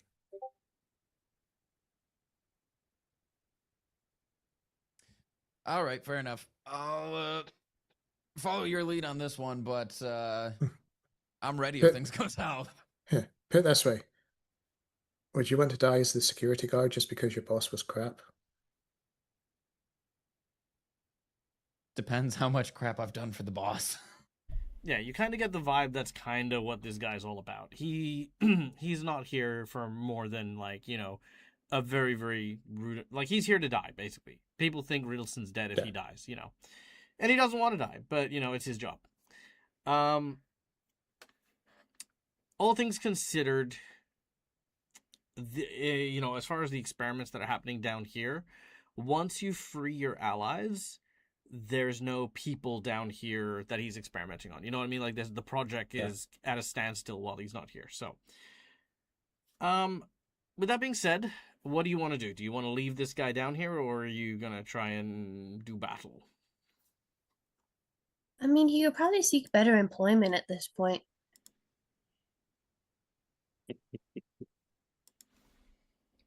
I'm not really feeling like fighting you, but you know, you could do like so many cool things with your abilities. You could be an actor, or like a crime scene investigator,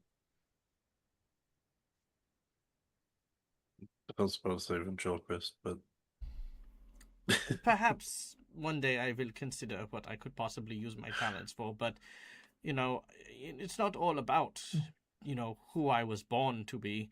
Perhaps I wish to be a baker. Or, Like to be a baker? I mean, I don't know. I'm just saying, just because I can shapeshift doesn't mean that has to be the only job I go into.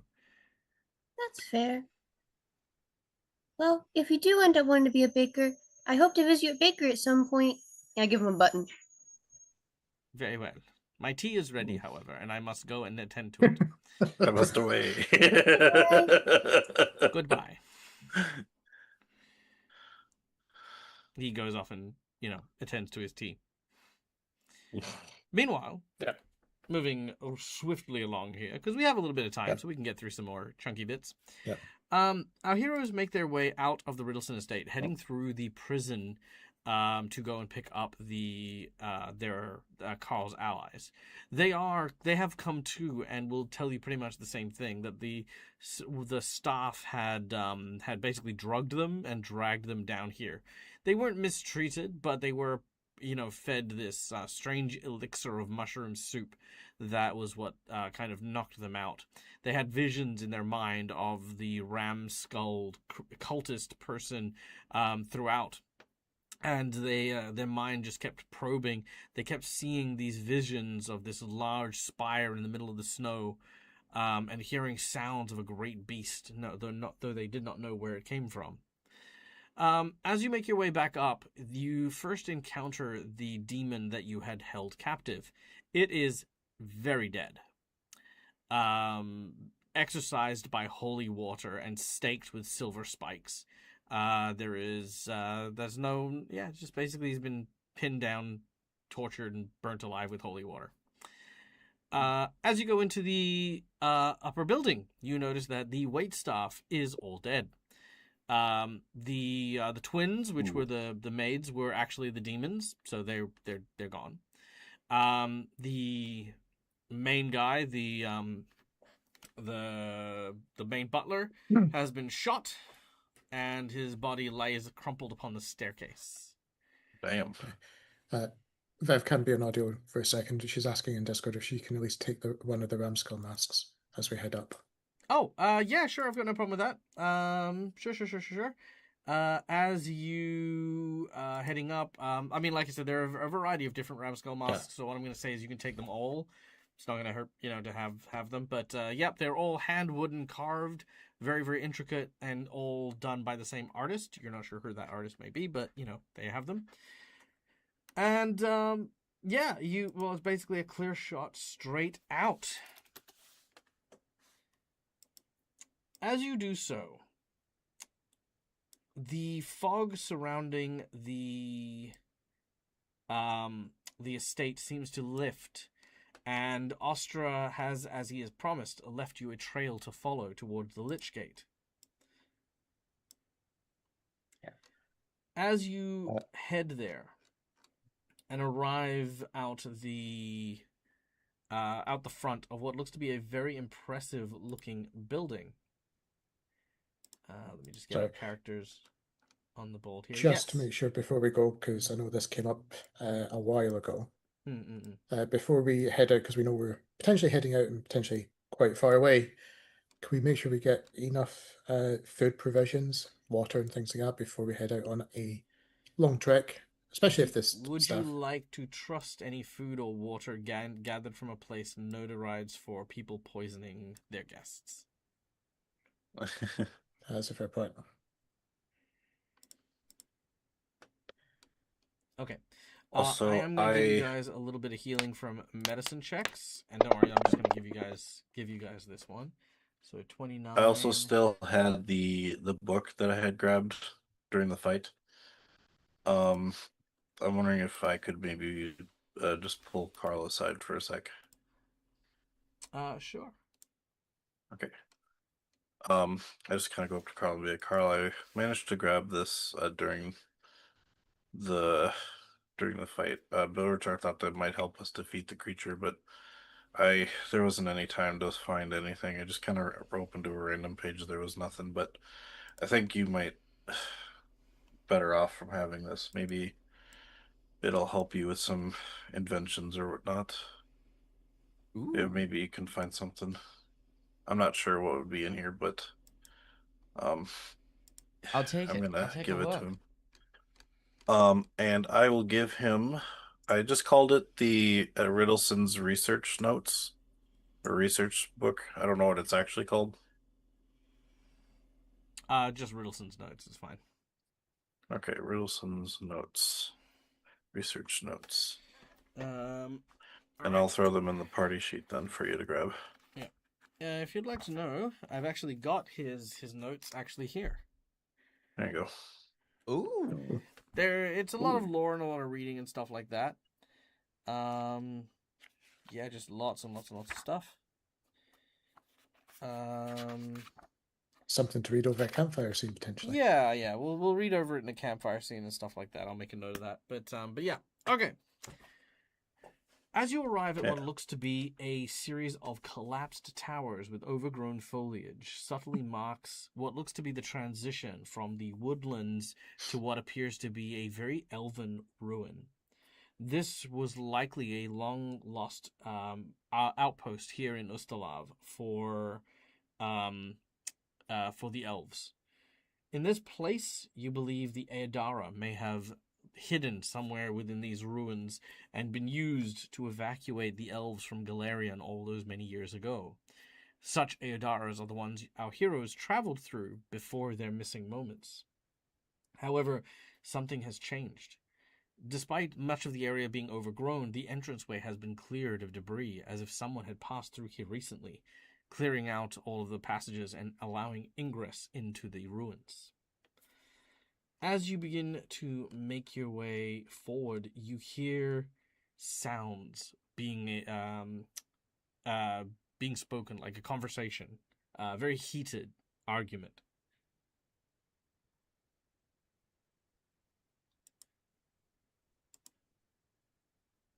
You guys hear that? I say before we approach, do we actually understand them? As in, are they actually speaking in common or a They are language speaking in that we're- common. It's just hard to hear from the outside. Hello Should we from try the and outside. get closer, see if we can hear them, get a sneak up? All right, everyone can make a stealth check as you Wait, before we sneakily do. approach. Pardon? Oop. Carl, do you want to send your little hand in real quick? Yeah, actually, I could totally do that. Okay, Carl, do you want to send your hand in to relay to reconnaissance? Yeah, we'll do a little bit of recon with a little thing hand. Okay.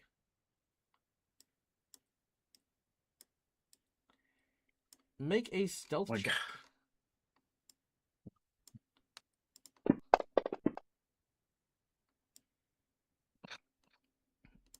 All right. Not a great stealth check. You can use a hero point if you like, or a nat 20. I'm gonna use a hero point. Hero point it is. All right, go for the reroll. Oh, Oof. Okay. I It's not- can't use my inspiration on Carl, can I? No. The inspiration I got. Okay. No. Got it. Okay. So, as you begin to enter, you hear voices. Let me just get these over here real quick.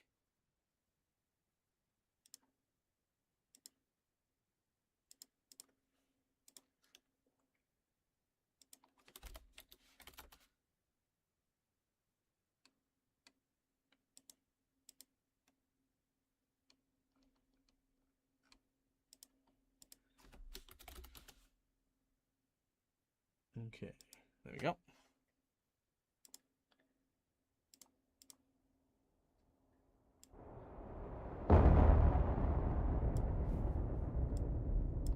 I told you before, our deal was for you to kill all of the Gatewalkers who were unable to follow suit, recover their genetic materials, and return.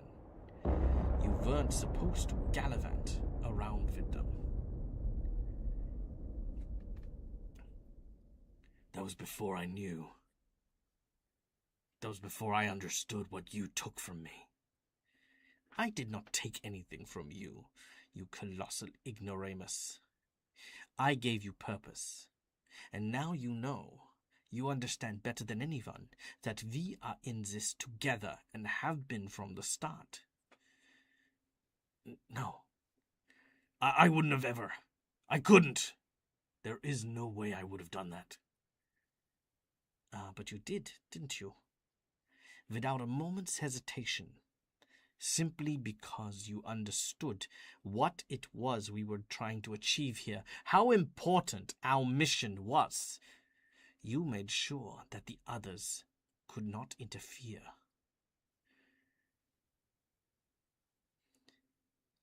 But that's not what happened. That's not how it happened. You took everything from me. You took my memories, you took my life, and you took them. No. No, I did not take them, now did I? It was you. And you knew what you were doing. You knew exactly what you were doing. That is why you let your little dwarf friend survive. Do not speak his name! As you see, now, like, as your fingers crawl over to kind of get a better look, you see Ostra grabbing onto Riddleson as he holds him aloft in the room that you are looking into. That's not it. I didn't know. I had no memories. You had every memory. Bill, what was the name of your mercenary company? Good question. I need to suddenly look that up.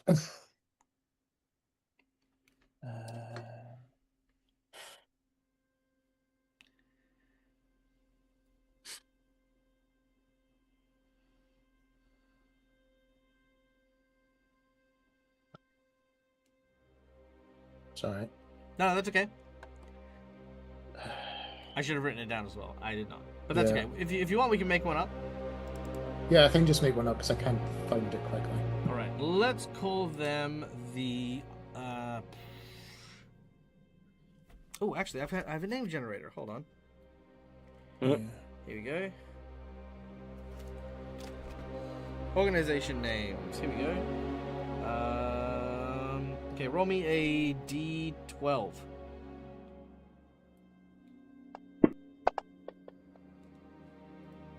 10. 10. Roll me another D12.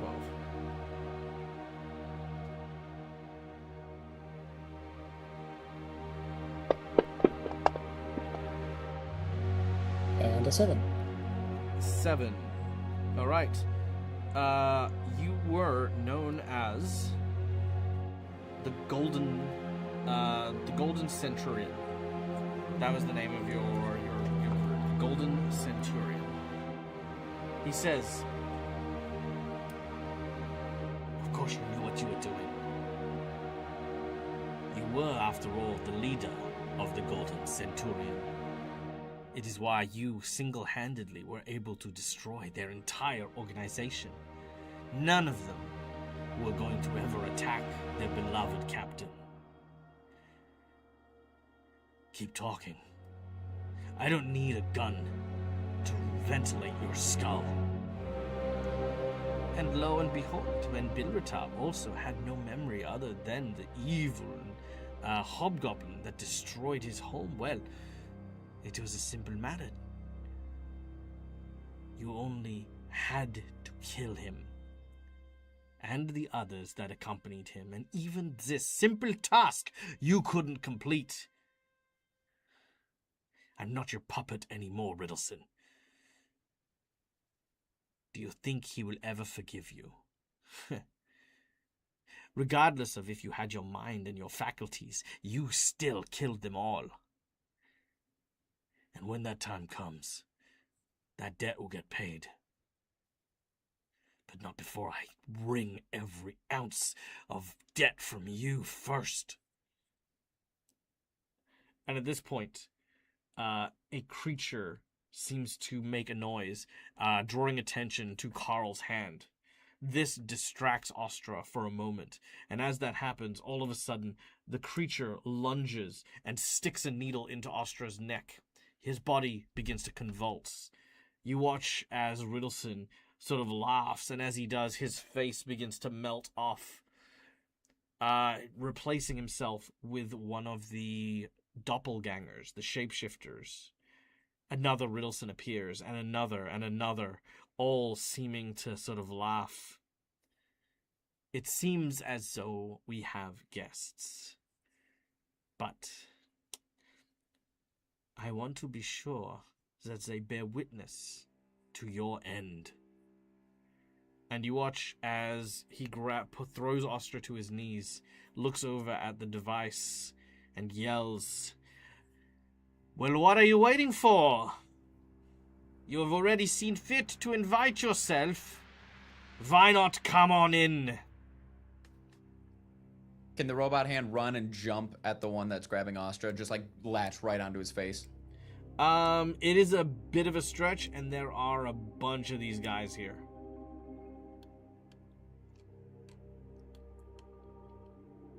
Oh my I mean, gosh. again, you can, but it is not very likely. What if I use a natural 20? Again, that'd help you with 1 out of 5 of them. Damn it. Okay. Okay, well then Carl's just gonna tell everybody. If we're all just waiting for the hand recon.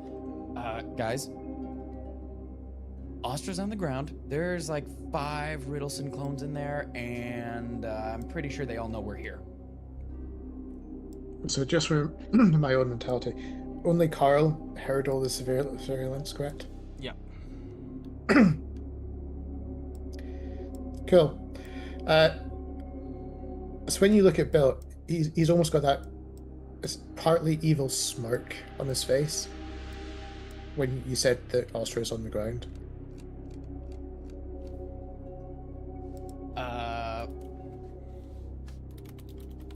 Bill, you're not gonna like this.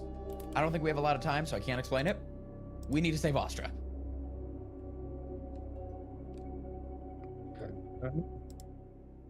He says that just after seeing the smirk to like Ostra on the ground. I suppose I do owe him left for last time, don't I? Bloody hell. And I think he's got something. I think he's got some information you're gonna want. I mean, hey, look at it this way. If he dies, I can let you know. But also, we don't have time for this. Feeling some sense of urgency to, like, you know. If we... Oh, I'm sorry. No, you go. No, I was just gonna say, if we're running in, as we're running in, can I, like, grab my last healing potion, expecting a fight? And So use you're it? gonna run in the healing potion in your hand? No, just, like, use it before we run in, I guess. I mean, yeah, sure. Okay. Yeah, I wasn't going to run. He was going to just walk. Yeah, you've Just kind of one been of- invited in. Yeah. Oh, okay. I imagine that one of you probably has to stop. It's not difficult. You have to stop Tiny Pop at Viv as Viv tries to pop it, sprint in, hearing Ostra's in trouble. Again, it's not difficult. You just have to put a hand out. Pop it. Yes. Viv sprinting is us walking. Okay. Guys, we don't have time. Carl Cool. just sits back and watches it. Hey, the little one's got it. Yeah. Yeah. Little Oh. champion. We follow her in. Fucking champion. Go for it. One second. Just tell us when to stop, Dag. Just about there is fine. Okay. 1 second. All I'll be right. right back. As you can see, the army of Riddlesons in front of you. They kind of all speak in intermittent patterns. So some of them will speak, and then the others will speak as well. Well, if it isn't, of course, our troublesome thorns, which do not know any better now that they have learned so much. Here I was thinking that I would not have found so many people capable of surviving the gauntlet of trials and tribulations that were laid out before them, And yet your powers, they've matured and nurtured in such a virile way. It's such a shame that I will have to terminate you instead of getting to study you. You have interfered with my plans one too many times, and have now let the proverbial cat out of the bag. And I do not have time to play upon my indulgences any further. Well, perhaps one more little one. Dak? Yeah. Before they can do anything, is it Mhm. okay if I cast a spell? If you do, it will trigger stuff potentially, because you will need to cast spells, wiggle your fingers, do all that other stuff. Mhm. Mm-hmm. If you'd like to, you If may. I- I'm if not I going to see- stop you. You may. If I see they're about to immediately do something to Astra, that's when I would try. So what you're saying is I would like to ready an action to cast a Yes. spell should they Yes. attempt to do anything to Astra. This Yes, is please. fine. I will give you guys I'll give you guys a 101 on role-playing game hostage situations. So, number 1, hit points versus hostages.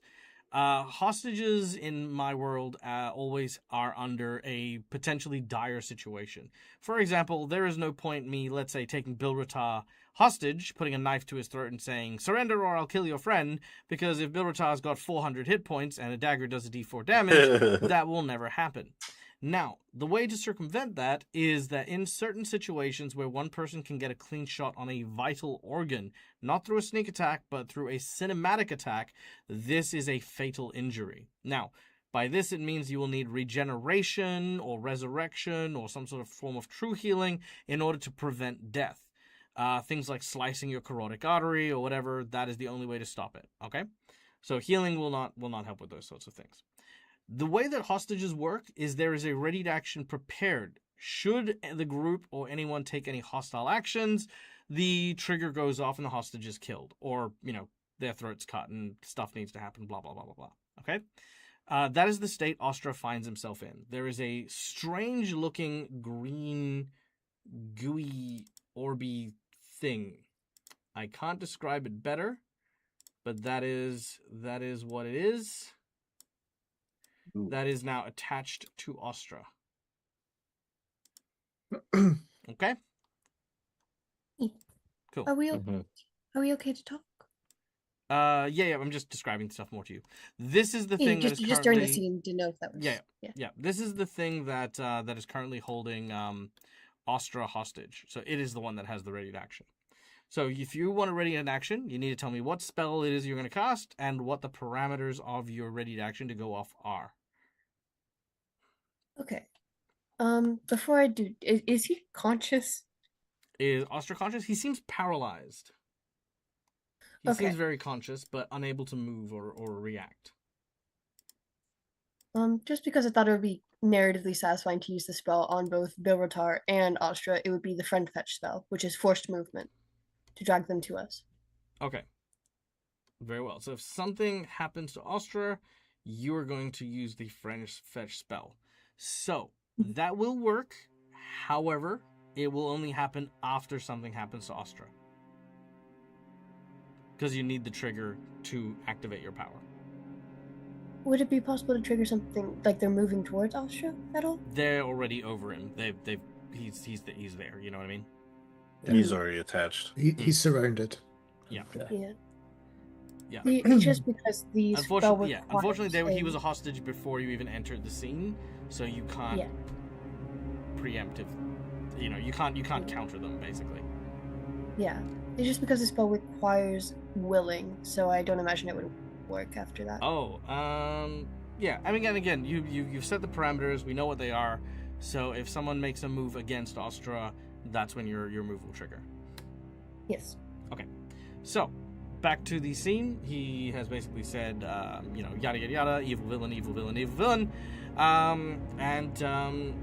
yeah. He's giving you a chance to now respond, should you wish to.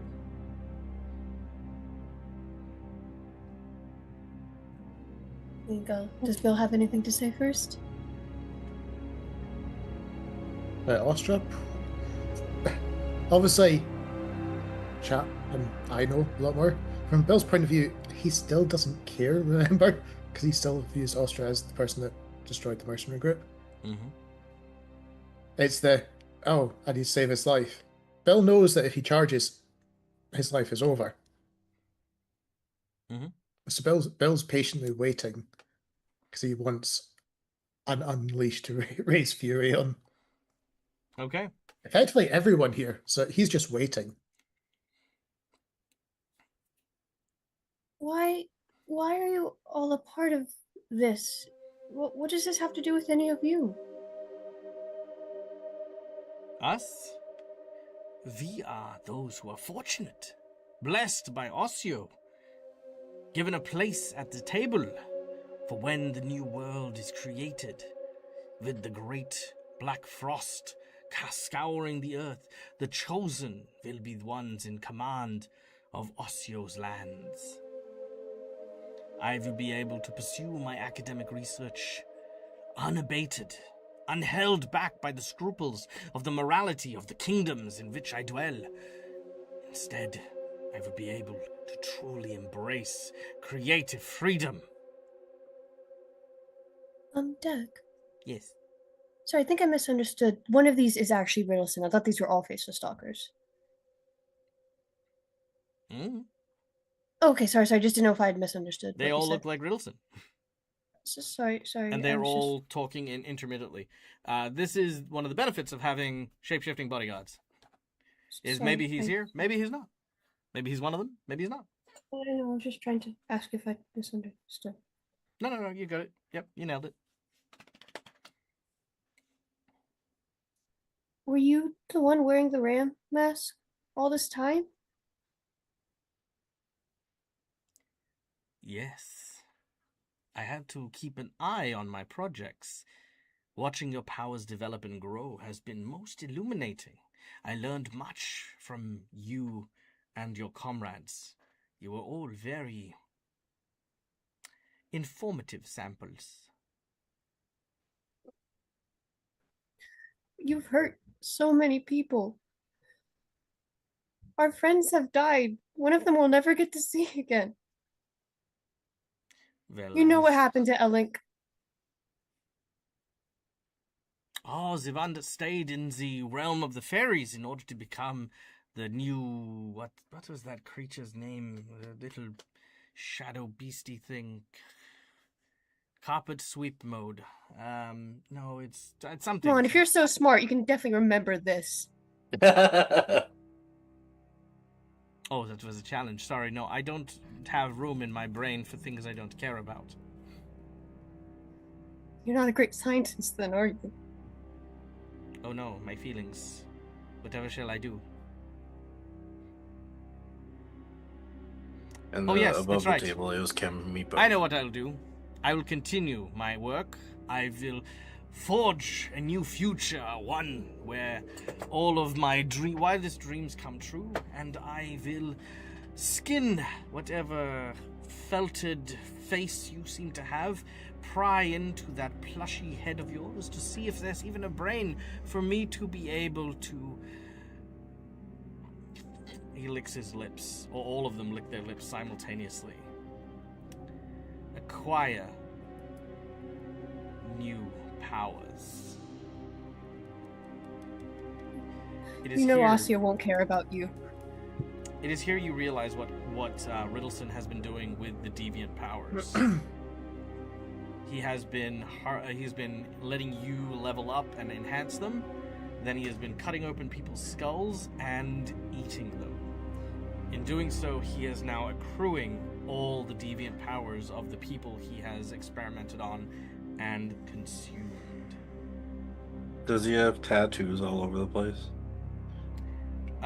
He has a couple of tattoos, but you notice that his brain is kind of like growing, Oh. pulsating purple with like vein. Actually, you know what? I should probably have, It's like the mastermind from the Hulk, right? the leader, but yeah. The leader, yeah. Sorry, there we go. That is... There you go. That is Riddleson with all of his, like, purple vein head things. Dang.